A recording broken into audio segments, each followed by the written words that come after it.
11, Peter Singh, MLA Calgary East. Martin Long, the MLA for West Yellowhead. Diana Batten, MLA for Calgary Acadia.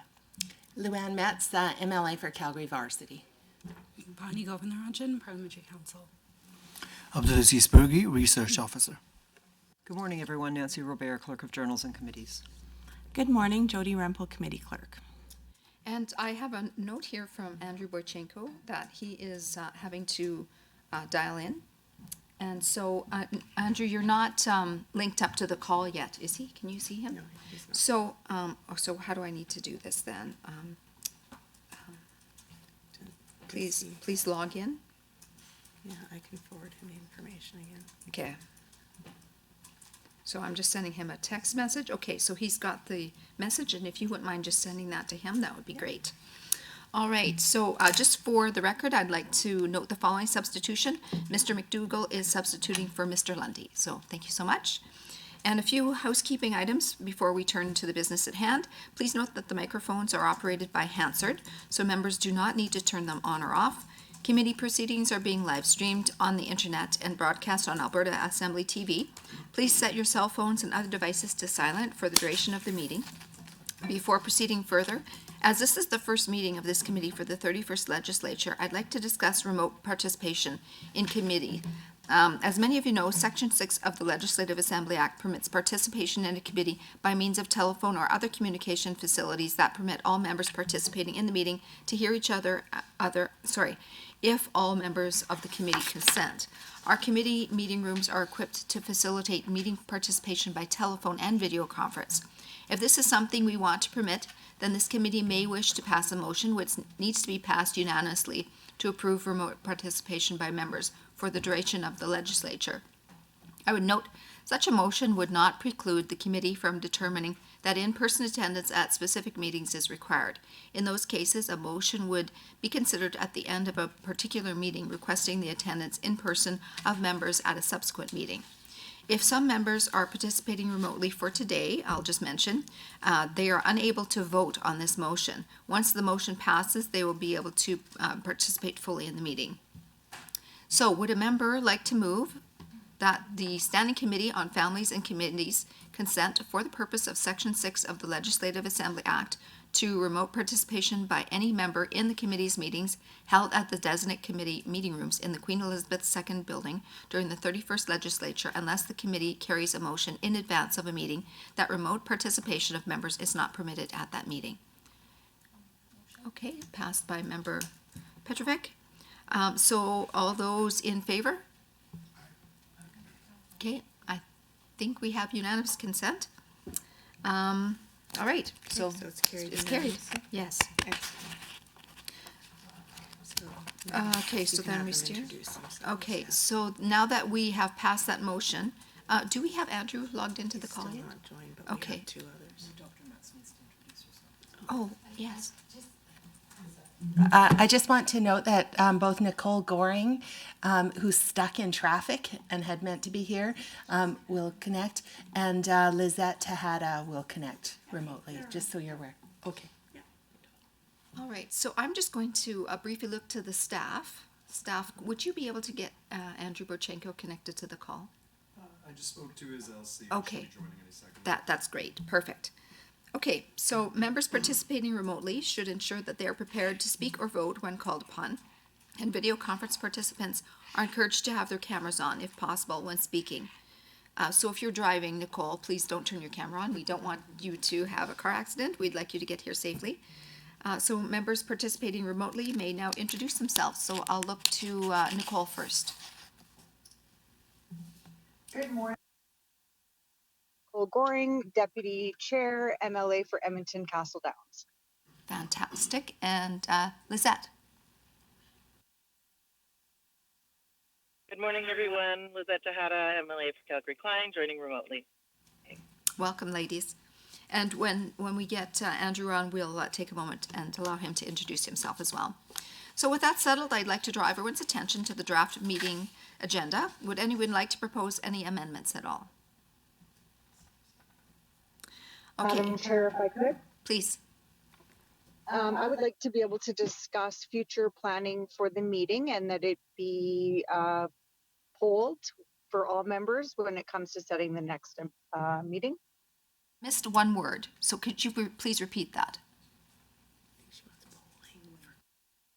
I would just like to propose that for future meetings, we have the opportunity to have schedules and times proposed and polled for all members for consideration. It's fair. We want to make sure that all members are able to participate. That's a fair request. Absolutely. Anyone else? Okay.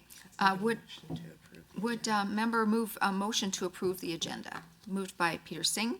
Okay, so Peter Singh moved that the Standing Committee on Families and Communities approve the proposed agenda as distributed for its December 4th, 2023 meeting. All those in favor? Any opposed? Carried. Like the other committees of the Assembly, the Standing Committee. Online, Oh, sorry. Madam Chair, those online. Yes, those online. Yeah, you can, sorry, members online, you can vote at the same time by putting up your hand. So we could do it all at once. So Lizette and Nicole, if you could vote that way, that would be much appreciated. And Jody's monitoring. So I see Lizette's hand up. Nicole, did you vote in favor of that as well? Aye. Yeah. Thanks. Okay. So like the other committees of the Assembly, the Standing Committee on Families and Communities operates based on instructions from the Assembly contained in specific resolutions by rules provided in the standing orders or by established practice. Under the standing orders, this committee has a mandate to consider subjects related to children and family services, education, health, justice, mental health and addiction, public safety and emergency services, seniors, community and social services, Service Alberta, and red tape reduction. The committee is supported in its work by the nonpartisan staff of the Legislative Assembly Office. Vanny, I'm going to say your last name wrong. Please, Govindarajan? Okay. Parliamentary Secretary Council, Jody Rempel, Committee Clerk are both assigned to support this committee. Of course, there are staff from other Legislative Assembly Office branches who support all of our meetings, including Research and Community Services, Legislative Assembly Security Services, Venue Services, Alberta Hansard, and ITS and Broadcasting. So oh, yes, okay, Mr. Boychenko, thank you so much for joining us. We can see you online. Let's pause for a moment and have you introduce yourself. Hi, everyone. This is Andrew Boychenko, MLA for Drayton Valley, Devon, and I'm sorry I can't make it in person today because I got sick, and I'll be joining online. Thank you. Thank you so much, member, for joining us online, and I hope that you're feeling better soon. And isn't this nice that we can allow remote participation and still carry on our business? Thank you so much. So with regard to temporary substitutions, Standing Order 56 2.1 to 2.4 outlines the process for the substitutions of chairs, deputy chairs, and committee members. For convenience, substitution notice templates are available on Our House for members to use, or you may draft your own notice. Please note that it is the responsibility of the original committee member to ensure that a substituting member is prepared for the meeting and has all the appropriate materials. Should the original committee member participating in the meeting, boy, this is a lot of talking. Should the original committee member participate in the meeting, then the substitution is no longer in effect. Members who are not committee members or official substitutes may attend and participate in committee meetings. However, they may not vote or move motions. Should the proceedings move in camera, these members would require specific consent of the committee to remain in attendance. If you or your staff have questions about substitution process, I would encourage you to follow up with any of the committee clerks. So, recorded votes. After a vote or a motion has been completed, a committee member may request a recorded vote. The process for a recorded vote in a committee is similar to the process for division in the House. I will ask first those in the room who are in favor of the motion to raise their hands, and then the committee clerk will call the names of those who have raised their hands and record the votes. We will then follow the same process for those who are against the motion. If we have remote participants, a similar process in which they are asked to turn their cameras on if they wish to vote will follow. I will then ask one final time if all committee members who wish to vote have done so, and the committee clerk will record any final votes cast. After this, the clerk will tally the votes and advise the chair of the number of votes cast for and in against the motion. I will indicate whether the motion has been carried or defeated, and the details of the vote will be recorded in the minutes. So, subcommittee on committee business. Honorable members, Standing Order 52.0113 requires that all legislative policy committees appoint a subcommittee on committee business at their first meeting. The subcommittee on committee business is to meet from time to time at the call of the chair and to report to the committee on the business of the committee. The committee is able to task the subcommittee on committee business to work on matters that will assist the committee organize and complete its work. Are there any questions or comments related to the establishment on this subcommittee on committee business? All right, so we have a draft motion, and I'll just read it. That the Standing Committee on Families and Communities establish a subcommittee on committee business to which the following applies. The subcommittee will meet at the call of the chair to consider the business of the committee and report to the committee. The subcommittee be composed of the following members: the chair of the committee as chair, one committee member who is a member of the official opposition, one committee member who is a member of the government caucus. The presence of all members of the subcommittee is necessary to constitute a meeting. Substitutions from the membership of the committee may be permitted on the subcommittee. So, is there someone who would like to move that? Moved by Martin Long. Is there any discussion? All right, so all those in favor? All right, and on, are you voting on remotely? Please, when. Yes, I raised my hand on mine as well. Okay, and Nicole, we're not seeing anything from you. Did we? Yes, I vote. Did you vote yes? Okay, thank you so much. Just wanting to make sure it's inclusive.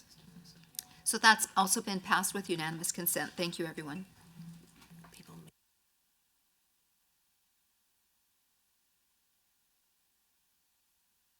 And so do they want to? So who are those members going to be? I'll ask, let's ask the official opposition. Do you have a member who you'd like to appoint? I don't know. Do we have to do that right now? No, you don't. Okay. I just wanted to offer the opportunity if you had somebody in mind who. I think we haven't figured that out No yet. problem. No pressure and no problem. Oh, there you go. Nicole's like, I'll do it. Okay, and so if you would like to discuss with your team who you would like it's going to be, okay, fantastic. So we have, and from our side? Okay, there you go. That's how we roll. Well played. All right. Okay, let's move along here. So review of the Public Sector Compensation Transparency Act. So this is Government Motion 7. As members will be aware, on October 31st, the Assembly approved Government Motion 7, which referred to the Public Sector Compensation Transparency Act to this committee for review. The committee's report may include recommendations for amendments to this act. I would also note that this committee has only 6 months to complete its review. Therefore, the timeline will be tight, particularly considering that we will likely be dealing with the main estimates in the spring. And for those of you who have returned, you know that this consumes an awful lot of time. So we need to expedite this. I'd also like to note that this committee has only 6 months to, oh yeah, I said that already, didn't I? So let's carry on. Are there any questions regarding the mandate of this committee in reviewing this legislation? Okay, perfect. So overview of the review process. As this is the first review of the committee during the 31st legislature, I'll provide a bit of an overview of how statute reviews of this nature have historically proceeded. First, there is an orientation meeting, which we are engaging in today, where the committee reviews its mandate and begins looking at mapping out how it wishes to proceed. It may include defining mechanisms for gathering information and engagement. This phase often involves the committee requesting technical briefings and making decisions on receiving information from stakeholders and the public. It may also involve requesting research on the topic at hand. Following the receipt of information that the committee has solicited, analysis of that information begins, including receiving summaries of written submissions. In addition, information is required. Sorry, I need a little water. Where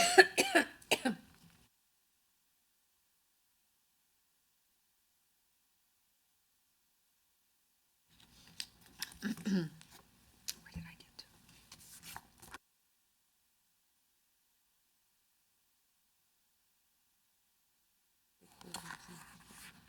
So first, there's an orientation meeting, which we are engaging in today. I'm sorry, this is a repeat, where the committee reviews its mandate and begins looking at mapping out how it wishes to proceed.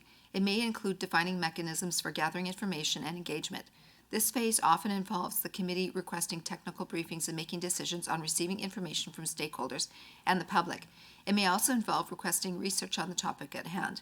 Following the receipt of the information that the committee has solicited, analysis of that information begins, including receiving summaries of written submissions.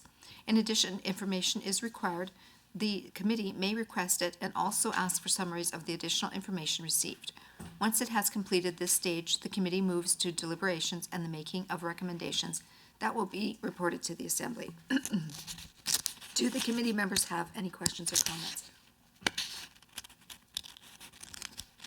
Okay, so requesting technical briefings. I'm sorry, Member Growing, your perfume is making my throat. Stop working. My deepest apologies. Is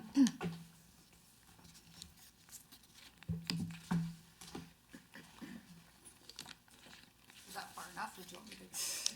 We'll see. Requesting technical briefings. Oh, it seems to be working better now. Thank you. Honorable members, in reviews such as the one we have before us, the first step is typically to request technical briefings on the statute from officials whose responsibility it is to administer it and who are aware of how it operates. In this case, we would likely be turning to the Ministry of Treasury Board and Finance and the Ministry of Justice. I'd like to open the floor to any comments, questions, or motions in relation to technical briefings. I'd like to move the motion. Okay. So I'll just read through it here, that the Standing Committee on Families and Communities invite officials from the Ministry of Treasury Board and Finance and the Ministry of Justice to provide a technical briefing on the Public Sector Compensation Transparency Act at an upcoming meeting of the committee. Is there any discussion at all? Okay, all those in favor? All right, and those remotely, have you voted? Okay, I see Bochenko has voted. Lizette, are you voting? Lizette? Oh, there. Okay, perfect. Passed unanimously. Thank you, everyone. So, honorable members, it is customary to invite officials from the relevant ministries to also provide ongoing assistance to both the Legislative Assembly Office and the committee throughout reviews of this kind. I'd like to open the floor to any comments, questions, or motions in relation to inviting ongoing assistance from ministry officials. Okay, so we have another motion that I think has been submitted. So I'll just read that out. So in support of the committee's review of the Public Sector Compensation Transparency Act, Standing Committee on Families and Communities invites officials from the Ministry of Treasury Board and Finance and the Ministry of Justice, A, to approve technical assistance as required to the committee and Legislative Assembly Office, and to attend meetings of the committee when requested in order to provide technical expertise. Moved by, okay, Member Petrovic. Any discussion at all? All right, so let's go to the vote. All those in favor? All right, and those remotely? Lizette, I see your hand. Mr. Bochenko? Okay. Against, any against? Are there any against? All right, looks like it's carried. Sorry, I've raised my hand for it, so. That's okay, we Again, got you. anonymous. Thank you so much, member. Yeah, thank you. All right, so research services. Honorable members, as you know, Research Services with the Legislative Assembly Office is here to assist the committee with its review. I would like to call upon Ms. Nancy Robert, it's Robert, that's how you pronounce it, Clerk of Journals and Committees, to provide an overview of the kinds of support the committee can utilize as we proceed with the review. Ms. Robert. Thank you, Madam Chair, and good morning again, everyone. For those of you who are returning, you've heard this song before, but for new members, I'll just go through some of the processes. Research and committee services includes a couple of research officers, one of whom you just met, Abdul, who, by the way, is new to our organization. He joined us in the fall, and he has a background in political science and a Bachelor of Law as well. He works alongside Dr. Christina Williamson, which many of you have met, who's also a research officer to provide research to the committees of the Assembly. And of course, I'll just reiterate, which you probably already know, it's nonpartisan research, and we provide research for the entire committee. We don't work for specific members. Just whatever the will of the committee is, that's what research is available to do. In terms of a review such as this, the chair alluded to some of the processes that historically have been followed in terms of gathering information and then analyzing it. Research Services is quite happy and well equipped to assist the committee in that vein. Research, can put together a draft or proposed stakeholder list that members might want to consider in deciding which stakeholders they may want to receive written submissions from or oral presentations from. And once that process has gone through, when those submissions all come in, research will also, if tasked, provide issue-based summaries for the committee to make the information a little bit more easy to digest, hopefully. And of course, all submissions are available to all committee members as well if they wish to read them all. The Research Services can also provide cross-jurisdictional statute information. So if there are other jurisdictions that have similar legislation to this legislation that you're reviewing, Research, if tasked, can provide a cross-jurisdictional analysis of the legislation in other jurisdictions, which can be quite helpful in getting a sense of what other jurisdictions are doing in this area. Once that's all done and the committee is ready to start to deliberate on the things that it has heard, the issues that have been raised, the recommendations that have been raised, Research, if tasked, can put together what they call an issues and proposals document, which is a table which lists by subject matter all of the issues and recommendations that have been heard into one document for the committee's use for whatever it would like to do with it, whether it wants to consider it or come up with its own recommendations. And then once the committee has made the recommendations it wishes to make, the Research, if tasked, can put together a draft final report, which includes all of the recommendations that the committee has made, including some contextual information of how the committee got there. And that's sort of a bit of a synopsis of the type of work that research and type of support that research can offer to the committee. And I think I'll stop there, but I'm happy to answer any questions if there are any. Thank you. Any questions? No? Okay. We'll move along, excuse me, to the stakeholder list. So considering the timeline that we have to work within, I'll note that if the committee is interested in calling for written submissions from stakeholders, the committee may choose to direct Research Services to put together a draft stakeholders list. Are there any comments, questions, or motions in relation to establishing a draft stakeholders list? Go ahead. That the Standing Committee on Families and Committees direct the Legislative Assembly Office to prepare a draft stakeholder list as part of the review of the Public Sector Compensation Transparency Act and distribute it to the committee members for their review. Thank you, member. So let's pause. Is there any discussion? No? So all those in favor? So unanimous in the room here, and those voting remotely? I see Bochenko's hand and Lizette. Okay, That's passed unanimously. Thank you, everyone. So honorable members, again, given the time frame that the committee is working within to conduct the review, the committee may wish to consider authorizing the subcommittee or committee business to approve the draft stakeholders list after allowing committee members to propose agendas or agenda items or changes. Are there any comments, questions, or motions members may wish to bring forward in regard to the approval process for the stakeholders list? And I see. Go ahead, Member McDougall. Move that the Standing Committee on Families and Communities authorize the Subcommittee on Community Business approve the draft stakeholder list prepared as part of the committee's review of the Public Sector Compensation Transparency Act after committee members have had the opportunity to provide changes to the draft list. Is there any discussion? All right, so we'll move to the vote. All those in favor? Okay, unanimous in the room and those online? Bochenko, I see your hand. And Lizette, yes, passed unanimously. Thank you, everyone. So where are we here? Honorable members, in addition to hearing from stakeholders, committees undertaking similar reviews to the one we have before us have considered whether they wish to receive written submissions from the public as well. It's often a good practice to receive written submissions from both stakeholders and also the public at the same time. At this time, I'd like to open the floor to discussion on inviting written stakeholders and public submissions in relation to our review of the Public Sector Compensation Transparency Act. Member Long, Make a motion to that effect. please. I'd like to make a motion that the Standing Committee on Families and Communities invite written submissions from identified stakeholders and the public as part of the committee's review of the Public Sector Compensation Transparency Act, with a submission deadline of 4:30 p.m. January 15th, 2024. Thank you, member. Is there any discussion at all? Go ahead.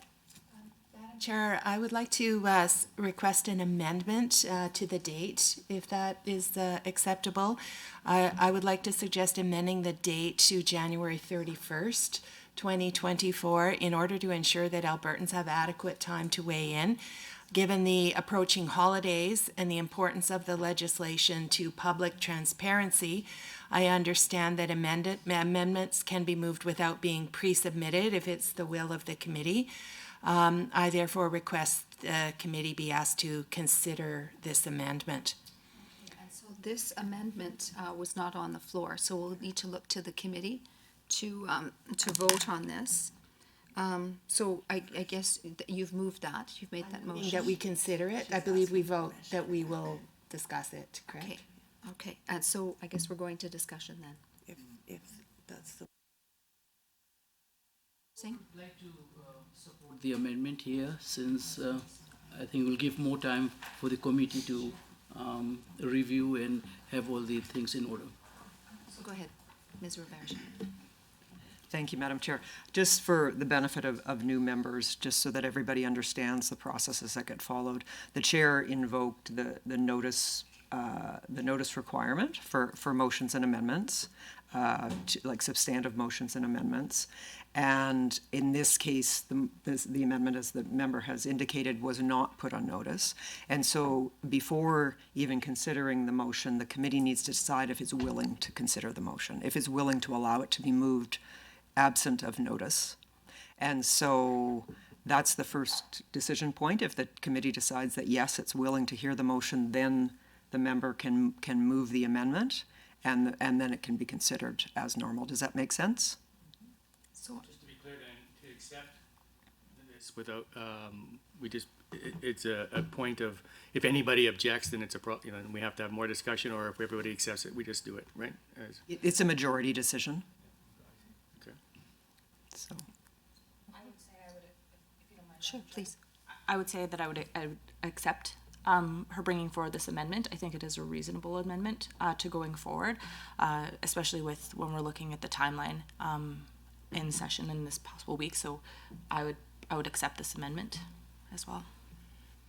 Anyone else want to comment? I would agree with the amendment.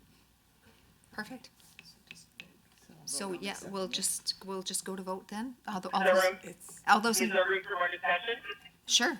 Okay, hold on. I just wanted to echo those thoughts that, given the timelines, it might be reasonable to move it to the amended date and to hear the amendment. Thank you. So it seems unanimous, but we're going to vote. So all those in favor? Okay, it's unanimous here in the room. On those online? Perfect, we've got unanimous consent. To go ahead. To go ahead, to talk about it, yes. And so now we'll have the discussion, and so, is there anyone in the room who would like to discuss? Member Bochenko, did you have something you wanted to bring forward as a point of discussion, or are you still, voting? No, I was just voting yes. Oh. Taking my. Okay, thank you. Is there any discussion? So I think I need to move. Yes. So I move that the motion be amended by striking out January 15th and inserting January 31st. Oh, well, let's check that. We're just gonna check the calendar to see if that's a weekday. Oh, that should work just fine. Okay, perfect. Okay, And this will ensure that the public and stakeholders have the necessary time to weigh in on this vital piece of legislation. okay, so, Mr. Bochenko, are you contributing to the conversation? No, I was just checking the calendar as well here, but looks like we're good. Okay, thank you. All right, so let's move to vote, if everyone's okay. So all those in favor? Unanimous here in the room, and those online? Okay, unanimous. Thank you, everyone. Okay, so that's on the amendment. So the main motion. So all those in favor? Unanimous in the room, and those online? And Lizette? Okay, unanimous. Can I just clarify? Yes.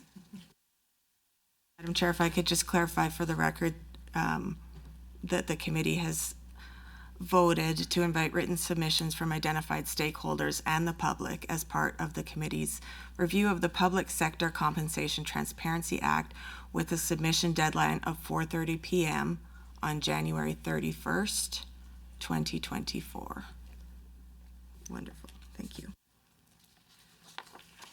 Okay, so honorable members, as the committee has agreed to receive public submissions, it might be advisable to consider how the committee wishes to advise the public that their input is being sought in relation to our review of the Public Sector Compensation Transparency Act. So I'd like to open the floor to a discussion of this matter.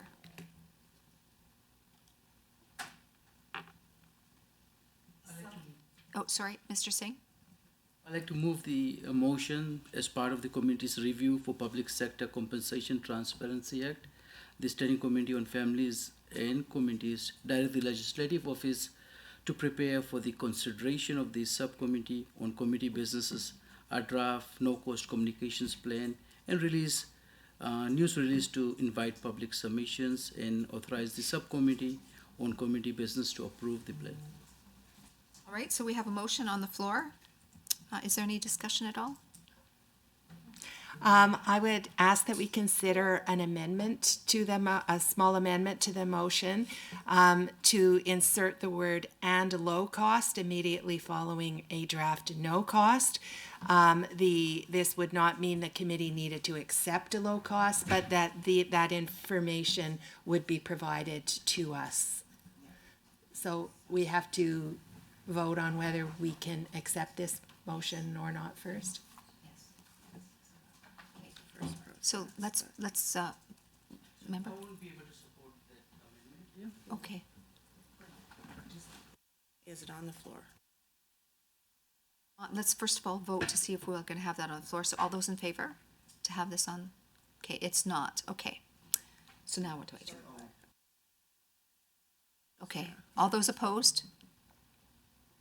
Okay, so Lizette is opposed and, okay, so we have 1, 2, 3, 4, 5, 6 Oh, opposed. sorry, I put my hand up. I put my hand down too late. Okay, I no was problem, no for. problem. It's okay. We're not going to do a recorded vote, Lizette, it's okay. Okay, so that is not a main motion. So member, would you review, re-say your motion so everyone's clear on what we're voting?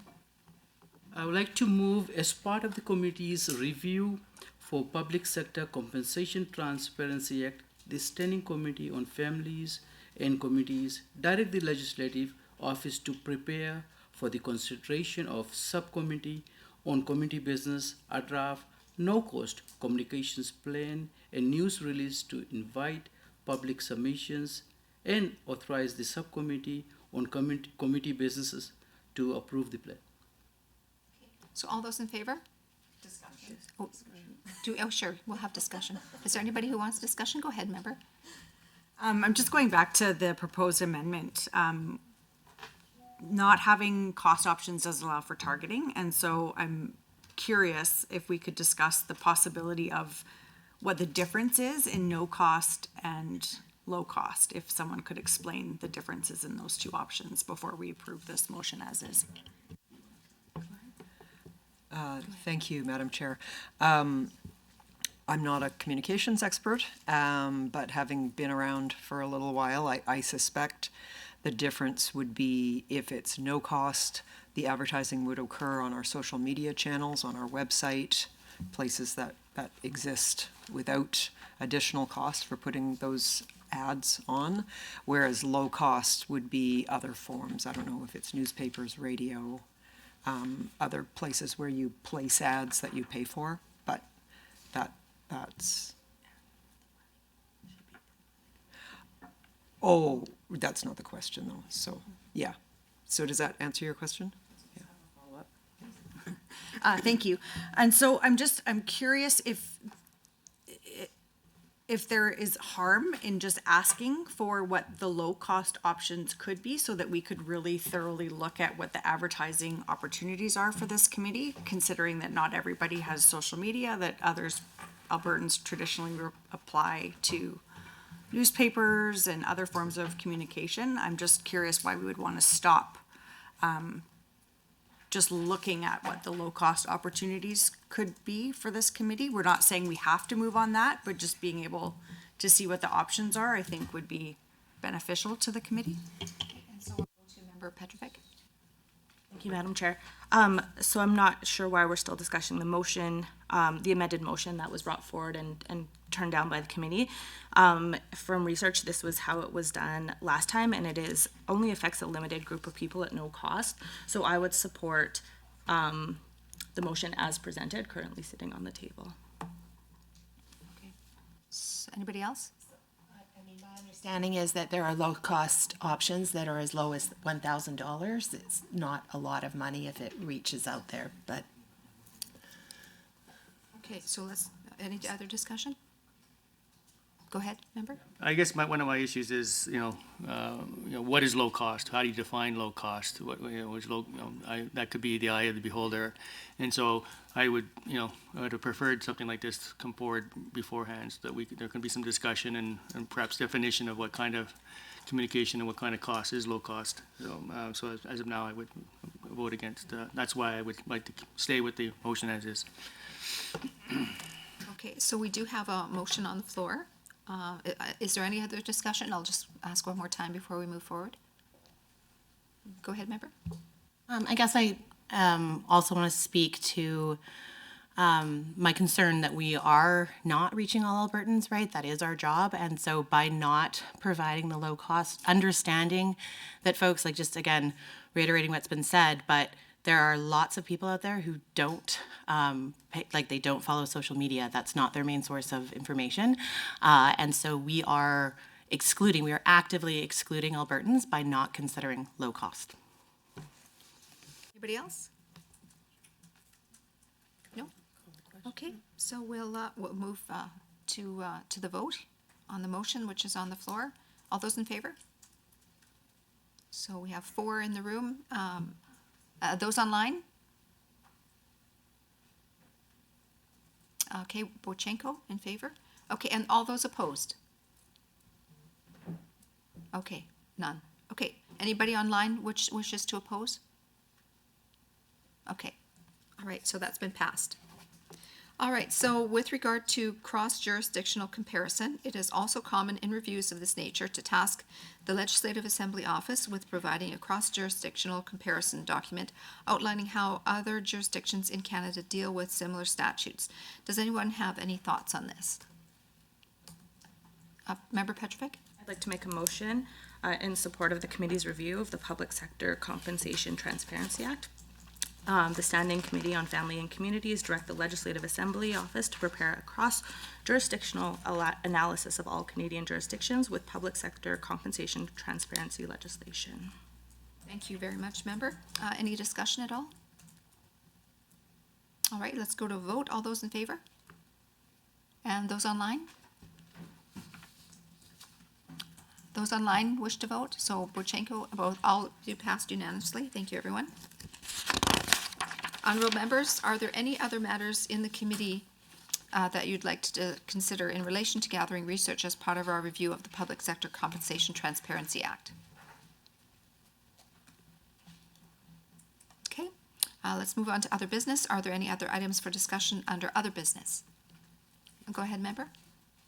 Just as I had mentioned previously at the start of the meeting, that I would like to have it included that dates and times be polled to all members going forward. Noted, thank you. Let's take a look at January, because we need to come up with our next meeting date. And You could do an online. is that the best way to proceed? An online poll instead of everyone trying to hash it out now? Just if we're considering January, the cutoff is January 31st, so we don't want to have a meeting prior to the stakeholders being able to submit. Just my 2 cents. So maybe what I'll do then is, we've got access to like a doodle poll or something like that, right? And top 3 dates, or how's the best way for us to proceed? Yeah, look at some options and then get some feedback. For sure.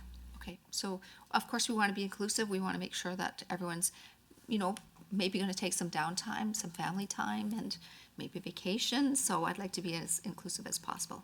So, but at the same time, we still need to get this done. Yeah, okay, perfect. All right, so we'll sort that out. And would a member like to move a motion to adjourn? Okay, go ahead. One of you, go ahead. Who? Long? Member Long? Okay, moved by Member Long that the December 4th, 2023 meeting of the Standing Committee on Families and Communities be adjourned. Thank you, everyone. Oh, we have to vote. We have to vote. Oh, all those in favor? Oh, it looks, Lizette, are you wanting to vote? Okay, all those in favor, passed unanimously. Thank you, everyone. Great meeting.